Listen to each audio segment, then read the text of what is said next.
Good morning बच्चों। तो आज हम लोग चैप्टर 1 का आगे कर रहे हैं, क्लासिफिकेशन ऑफ बिजनेस। बिजनेस को हम दो पार्ट्स में क्लासिफाई कर सकते हैं, इंडस्ट्री एंड कॉमर्स। हमारे चैप्टर का नाम क्या है? Business, trade and commerce. तो हम लोग बिजनेस को क्लासिफाई कर रहे हैं इंडस्ट्री एंड कॉमर्स में, और फिर कॉमर्स को फर्दर क्लासिफाई करते हैं trade and auxiliaries to trade में। इंडस्ट्री हमारे पास तीन तरह की होती है, प्राइमरी, सेकेंडरी, टर्शियरी। तो इन सबके सब क्लासिफिकेशंस हैं। मैंने अभी ट्रेड ऑक्सिलरीज टू ट्रेड को यहाँ पे मेंशन नहीं किया, इसको हम एकदम सेपरेट टॉपिक में पढ़ेंगे बाद में। अभी हम इसकी बात करते हैं इतने पोर्शन की कि primary, secondary and tertiary. Primary मतलब जो बिल्कुल हमारे रूट से आती हैं, मतलब उनसे वो first stage of any process है।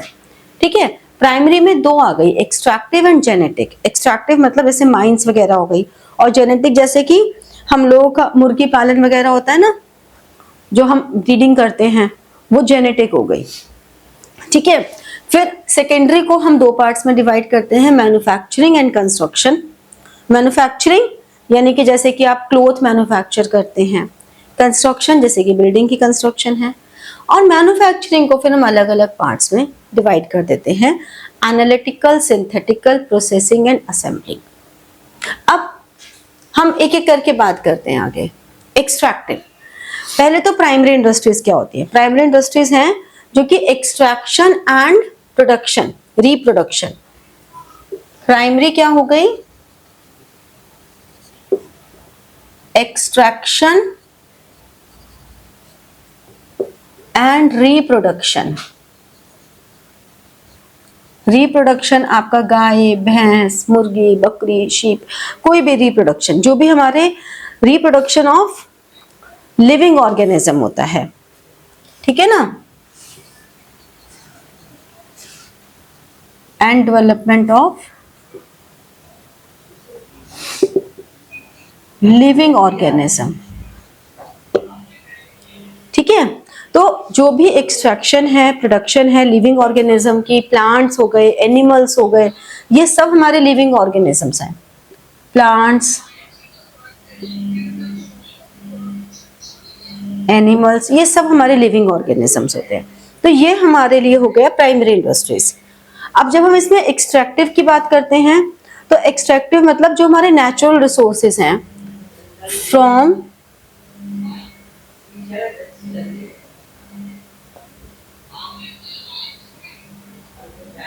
नेचुरल रिसोर्सेज, जो भी हमारे नेचुरल रिसोर्सेज हैं उनसे हमारा एक्सट्रैक्ट होना। ठीक है, जैसे कि हमारे पास इसमें इंक्लूड क्या क्या हो जाता है? फार्मिंग, एक्सट्रैक्टिव में फार्मिंग, और क्या हो सकता है? माइनिंग,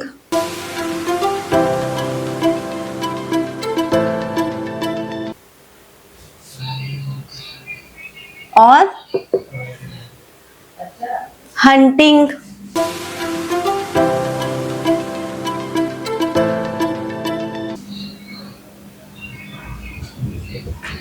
फिशिंग, ये सब हमारे एक्सट्रैक्टिव का पार्ट है। ठीक है, नेक्स्ट हमारे पास आता है जेनेटिक। जेनेटिक में क्या होता है? ब्रीडिंग ऑफ प्लांट्स,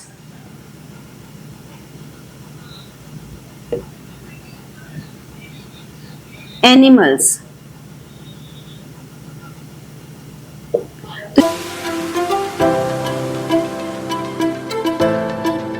तो जो भी breeding of plants and animals है वो जेनेटिक है। ठीक है, तो इसमें क्या क्या होता है? पोल्ट्री फार्म्स हो गए, फिश हैचरी हो गई, ये सब हमारे जेनेटिक इंडस्ट्रीज में आते हैं। ठीक है, आगे अब हम बात करते हैं सेकेंडरी। सेकेंडरी में मैन्युफैक्चरिंग एंड कंस्ट्रक्शन। तो मैन्युफैक्चरिंग का मतलब क्या हुआ? मैन्युफैक्चरिंग वर्ड का मतलब क्या हुआ? कन्वर्जन ऑफ, हाँ बनाना, conversion of raw material into finished goods.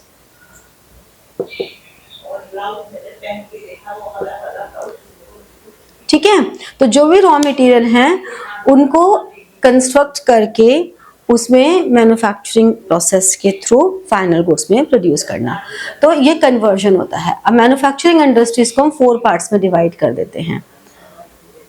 Analytical, क्या नाम से क्या लग रहा है? एनालिटिकल का मतलब क्या हुआ? एनालाइज करना, सही बात है। एनालाइज एंड सेपरेशन, ठीक है। Analyse and separation of different elements. जैसे कोई एग्जांपल दे सकते हो? ऑयल रिफाइनरी, हम पेट्रोलियम निकालते हैं, क्रूड ऑयल निकलता है ना, फिर उसको अलग अलग देखा जाए तो डीजल, पेट्रोल और ये मिट्टी का तेल, केरोसिन ऑयल, ये सब उसी के तो पार्ट हैं, लेकिन उसके अलग अलग लेवल पे रिफाइन होता रहता है वो। तो जो ऑयल रिफाइनरीज हैं वो अलग अलग एलिमेंट उसको कर देते हैं, तो वो हम कहेंगे एनालिटिकल इंडस्ट्री।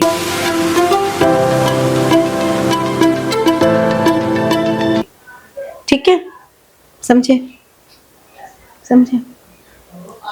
सिंथेटिकल इंडस्ट्री क्या होती है? देखो, एनालिटिकल में हम सेपरेशन कर रहे हैं, इसमें कंबाइंड कर रहे हैं। क्या समझे? कि जैसे एनालिटिकल में एक चीज को, एक प्रोडक्ट है, उसके अलग अलग बना दिए और सारे मेजर प्रोडक्ट्स बन गए, वो तो एनालिटिकल हो गया। और अगर ब्रोक डाउन का से मिला के कुछ बनाए तो, हाँ, जैसे सीमेंट,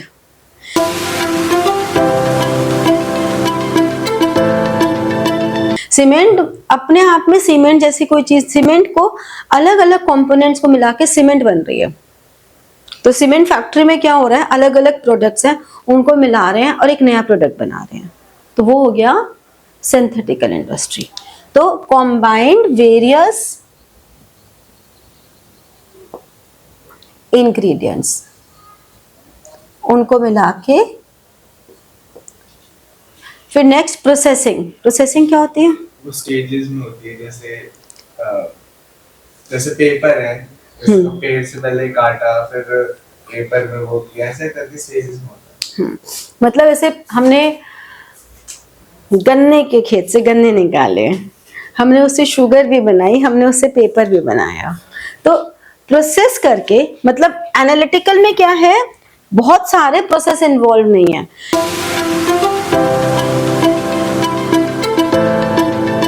लेकिन ये बकायदा अलग अलग प्रोसेस किया जा रहा है, मतलब वो शुगर केन से पहले शुगर भी बन रही है और शुगर केन से ही आपका गुड़ भी बन रहा है, उसी से फिर जो उसकी रफेज निकली उससे पेपर भी बन गया है, ठीक है। और उसके बाद भी जो रफेज बचती है ना, उसको भी खाद बनाने में इस्तेमाल कर लेते हैं। पेपर बनाने के बाद भी जो रफेज बचती है, मतलब कुछ भी वेस्ट नहीं आता। ऐसे घरों में भी हम लोग करते हैं प्रोसेसिंग इंडस्ट्री, जैसे कि दूध है, दूध से दही जमाया, ठीक है, एक प्रोसेस हो गया। दूध से दही जमाया, दही से छाछ बनाई, है ना।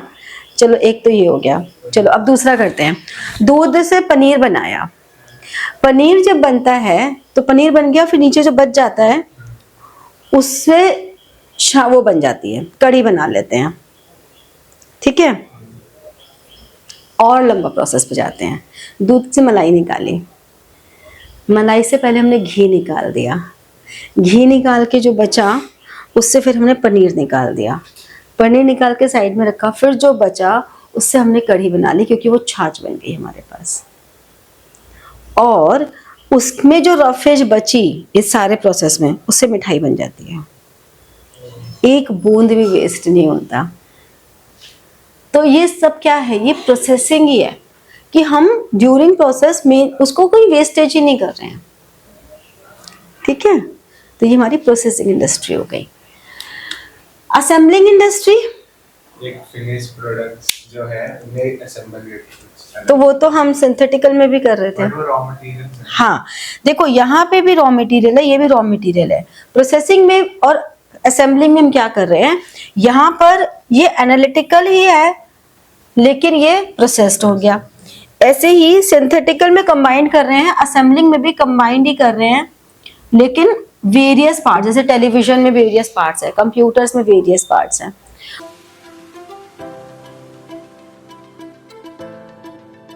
उनको मिला के एक फाइनल प्रोडक्ट बनाना, ठीक है, वो हो गई असेंबलिंग। अब कंस्ट्रक्शन इंडस्ट्री क्या होती है,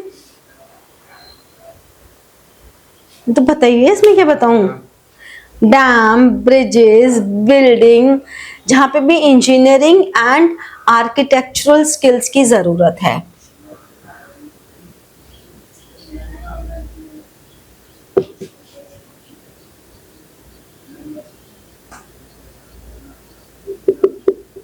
जहां पे भी इंजीनियरिंग एंड आर्किटेक्चर स्किल्स की जरूरत है।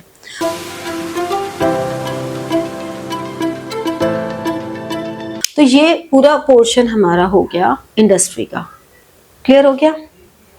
अब हम आते हैं कॉमर्स पे। कॉमर्स में क्या हो रहा है, ट्रेड। ट्रेड का मतलब होता है exchange of goods and services. Trade का मतलब है exchange of goods and services, वो सब ट्रेड है। अब एक इंटरनल जो विद इन ज्योग्राफिकल एरिया हो,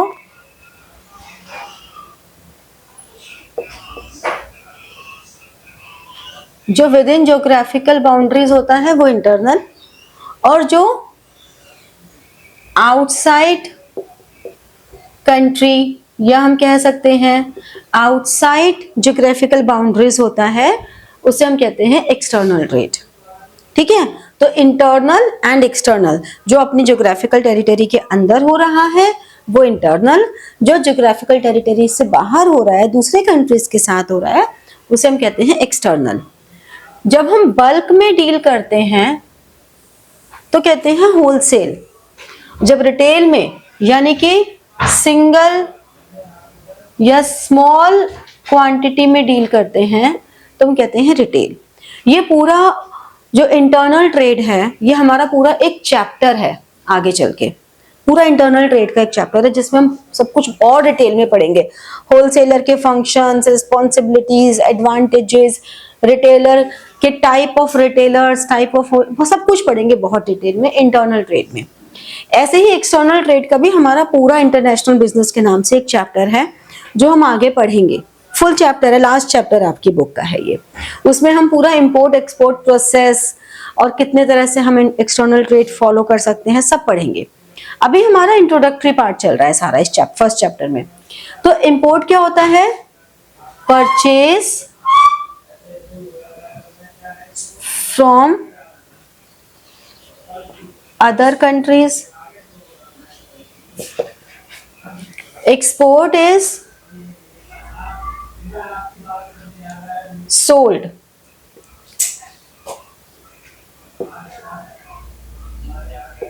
to other countries। और एंटरपोर्ट क्या होता है, एक मीडिएशन का काम करता है, ये एक तरह से मीडिएशन का काम करता है। इंपोर्ट में तो हमने दूसरों से सामान खरीदा दूसरे कंट्री से, एक्सपोर्ट में दूसरे कंट्री को सामान बेचा। एंटरपोर्ट में क्या है, मैंने सामान खरीदा, तुम्हें बेचना है तो मैं डायरेक्ट तुमसे डील नहीं कर रही, इधर इससे डील कर रही हूँ। मैंने सामान खरीदा, इसे बेचा, अगर तुम्हें बेचना है तो तुम्हारी जगह पहले इसको बेचा, इसने तुम्हें बेचा, ठीक है। बेसिकली ये मेरे लिए भी और तुम्हारे लिए दोनों के लिए काम कर रहा है। बाहर से खरीद के बाहर ही बेच दिया। हाँ, तो बेसिकली क्योंकि हम डायरेक्ट नहीं डील कर सकते, ऐसा जनरली जो हमारे तब होता है जो हमारे इंटरनेशनल रीजनल कॉर्पोरेशंस बनी होती है ना, दुबई कर रहे हैं ना अभी, चाइना से हाँ दुबई मीडिएशन कर रहा है। और इस तरह से क्या होता है कि ये जनरली हम तब करते हैं जैसे कि ना इसका और मेरा कोलैबोरेशन है कंट्री का आपस में, कि हमारे रेट्स ऐसे रहेंगे, तुम दोनों का कोलैबोरेशन है दो कंट्रीज का। तो हमने ये सोचा कि ये एक ऐसी कंट्री है जिसका हम दोनों से इंडिविजुअली कोलैबोरेशन है, बट हम दोनों का आपस में कोई कोलैबोरेशन नहीं है, कोई एमओयू साइन नहीं हो रखा, तो हमें कोई बेनिफिट्स नहीं मिल रहे, हमें कॉस्टली पड़ेगा वो ट्रेड। हम इसको बीच में ले लेंगे तो इसकी कमाई होगी और फिर भी हम दोनों को वो ट्रेडिंग सस्ती पड़ेगी, हमें फायदा करेगी।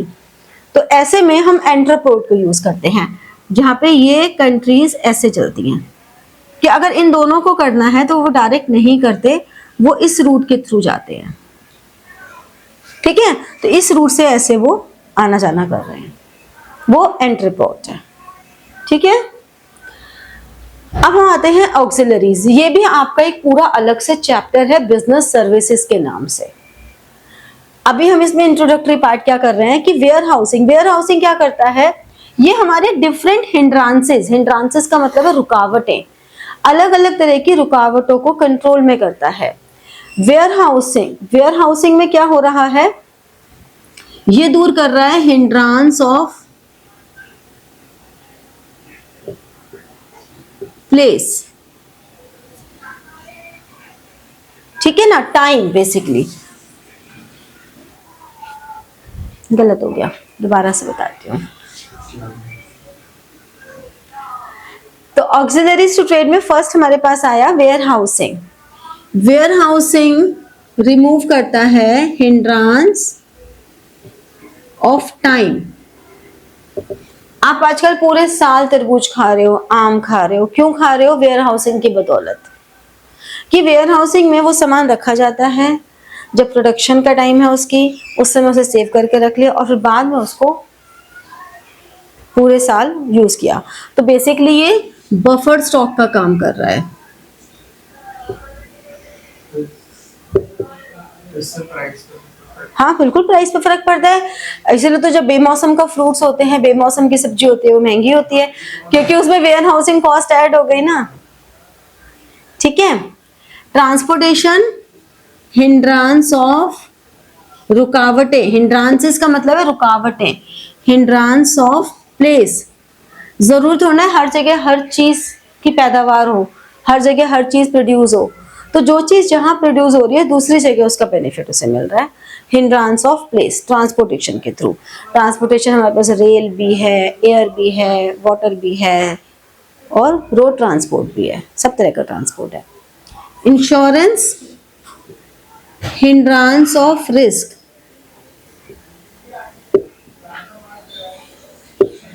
एक रिस्क जो होता है, उस रिस्क के लिए ये हमारा काम करता है, हिंड्रांस ऑफ रिस्क। तो रिस्क जो हमारा कवर कर लेता है, मान ऐसा नहीं करेगा कि रिस्क को पूरी तरह से खत्म कर देगा, लेकिन हाँ रिस्क को कवर जरूर कर देता है थोड़ा सा।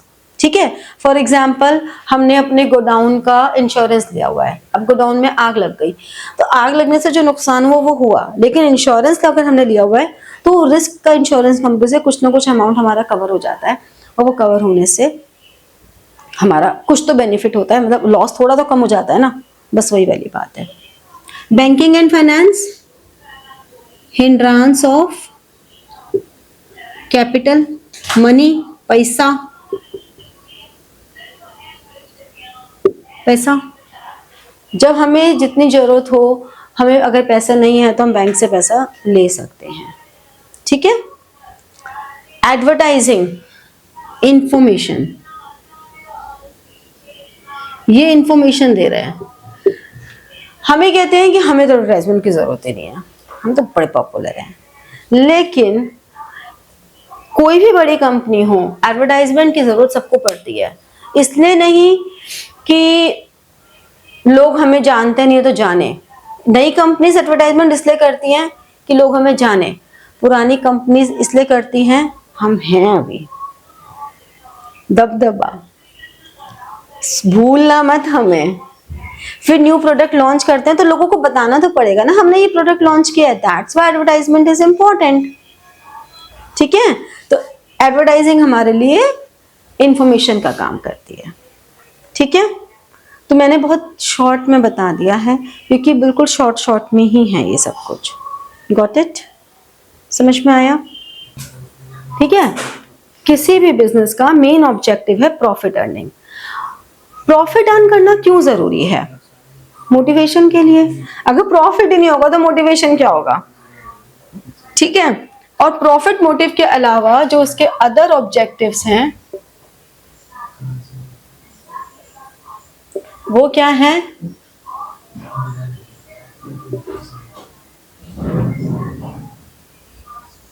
Market standing.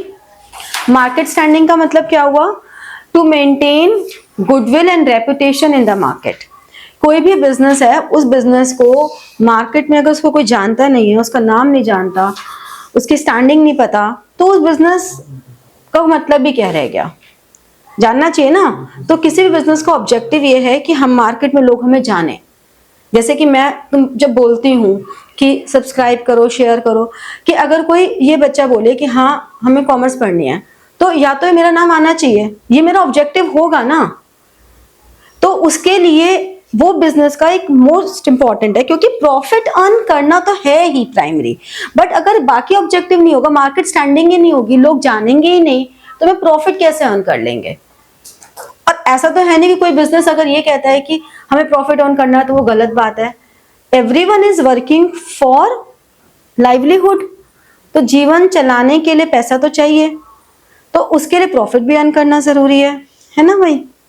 तो पैसा पैसा तो बहुत जरूरी है, लेकिन पैसा कैसे कमाएंगे अगर लोग हमें जानेंगे ही नहीं तो, है ना? सब्सक्राइब ही नहीं करेंगे तो, शेयर ही नहीं करेंगे तो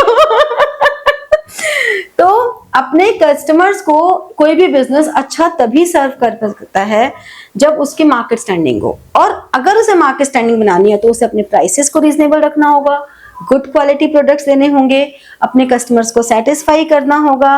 अगर मेरे बच्चों को मैं पिटाई कर दूंगी तो कोई आएगा नहीं, और हो सकता है ज्यादा आ जाए कि मैम पिटाई करते हैं लेकिन पढ़ा देती हैं, तो बड़ा मुश्किल है समझना, ठीक है? तो बेसिकली, लेकिन ये सोच के देखो, कोई भी कस्टमर सेटिस्फाई कब होगा? जब उसको एक रीजनेबल प्राइस पे एक अच्छी सर्विस मिलेगी, अच्छा प्रोडक्ट मिलेगा, ठीक है? उनको सेटिस्फेक्शन फील होगा, तभी तो हमें मिलेगा ना। तो मार्केट स्टैंडिंग इज इंपॉर्टेंट। फिर इनोवेशन, ये एक ऑब्जेक्टिव है। इनोवेशन का मतलब क्या हुआ? कुछ नया नया ट्राई करते रहना, अपने कॉम्पिटिटर्स को स्टडी करना, और उसके बाद एग्जिस्टिंग प्रोडक्ट में या तो इम्प्रूवमेंट लाओ या फिर कुछ नया प्रोडक्ट ट्राई करो। तो इनोवेशन बहुत जरूरी है। अगर कोई भी इंस्टीट्यूशन इनोवेटिव नहीं होता, कोई भी ऑर्गेनाइजेशन इनोवेटिव नहीं होती, तो कुछ टाइम बाद मोनोटोनस हो जाती है। नोकिया को देख लो, मोनोपोली वाली हालत में था नोकिया, और आज के डेट में नोकिया को कोई इतना जानता भी नहीं है। क्यों? क्योंकि वो समय के साथ बदला नहीं, इनोवेटिव नहीं हुआ, तो आज कोई नोकिया को नहीं जानता ना। धीरे धीरे तुम लोग फिर भी शायद नाम पहचानते हो, तो और आगे के जनरेशन के लिए नोकिया हिस्ट्री बन जाएगा, क्योंकि इनोवेटिव होना जरूरी है। तो या तो अपने प्रोडक्ट या सर्विसेज में एग्जिस्टिंग में ही कुछ इनोवेशन लेकर आओ, या फिर उनकी प्रेजेंटेशन में लाओ, या नए प्रोडक्ट्स डेवलप करो। तो इंपॉर्टेंट है ये। फिर प्रोडक्टिविटी। प्रोडक्टिविटी का मतलब क्या हुआ कि कोई भी और बिजनेस में प्रोडक्टिविटी, यानी कि आपका जो वैल्यू ऑफ इनपुट है और जो वैल्यू ऑफ आउटपुट है, दैट शुड बी मैच्ड। जितना इनपुट है उसके कंपैरेटिवली आउटपुट अच्छा आना चाहिए। हमें ये देखना चाहिए कि कंटिन्यूअसली हम सरवाइव कर पाए, हम ग्रोथ कर पाए। इसके लिए हमें प्रोडक्टिविटी ज्यादा चाहिए, हाई प्रोडक्टिविटी चाहिए विद लेसर कॉस्ट। ये बहुत इंपॉर्टेंट है, ठीक है? फिर उस ऑर्गेनाइजेशन के फिजिकल एंड फाइनेंशियल रिसोर्सेज।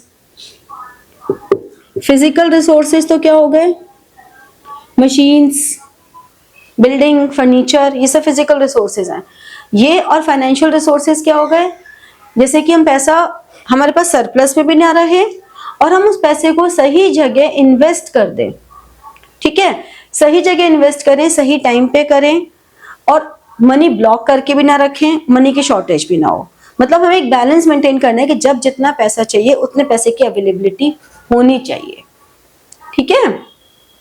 और ये पूरा एक अलग से चैप्टर पढ़ने वाले हैं हम अभी 11th क्लास में ही, सोशल रिस्पॉन्सिबिलिटी का, कि भाई आप सोसाइटी के रिसोर्सेज यूज कर रहे हो, ठीक है?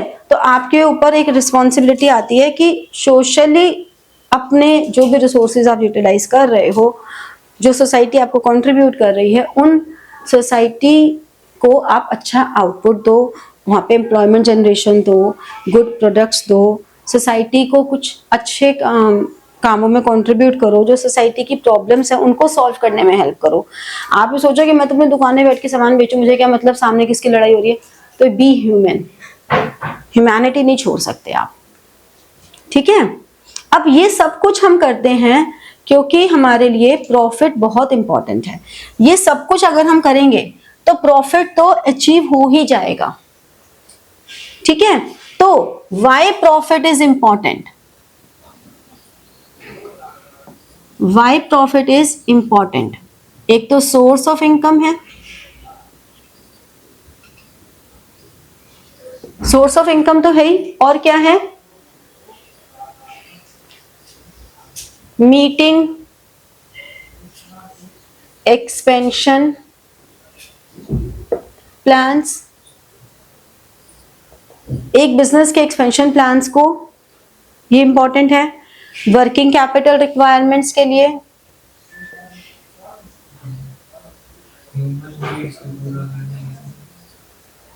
वो तो हो गया ना, वर्किंग कैपिटल रिक्वायरमेंट्स के लिए।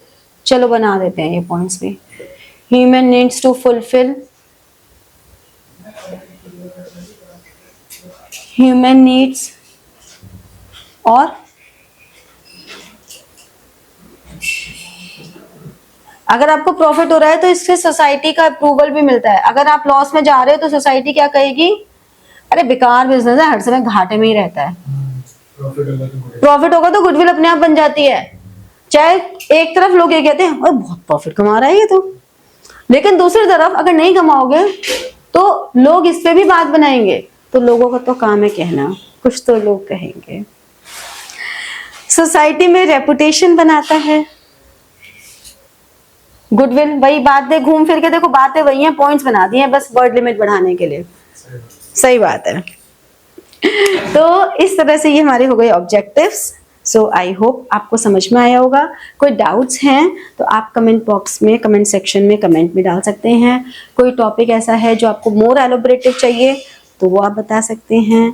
अपने दोस्तों के साथ वीडियो शेयर कर सकते हैं, अपना भला जग का भला कर सकते हैं। So all the best.